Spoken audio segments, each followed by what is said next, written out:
عام طور پر اگر گھر میں کوئی مہمان آ جائے تو ہم کیا کریں گے؟ مہمان آ رہے ہیں، وہ مہمان جتنا بڑا VIP ہوگا اسی کے مطابق ہمارا گھر تیار ہوگا۔ صاف کرو، اچھا کھانا بناؤ، اچھے کپڑے پہنو، ہر چیز کو ترتیب کے ساتھ رکھو۔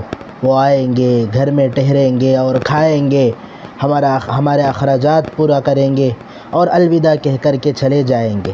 لیکن رمضان ایک عجیب مہمان ہے۔ رمضان ہمارے گھروں اور مسجدوں میں مہمان بن کر آتا ہے۔ بالفاظ دیگر یوں کہا جا سکتا ہے کہ اللہ تبارک و تعالیٰ ایک مہینہ مہمان بن کر آتے ہیں، لیکن یہ عجیب مہمان ہے۔ آتے وقت ساری برکتوں کو ساتھ لے کر آتے ہیں، جاتے وقت صرف الوداع کہتے ہوئے نہیں جاتے بلکہ خاندان کے تمام افراد کے گناہوں کو لے کر چلے جاتے ہیں۔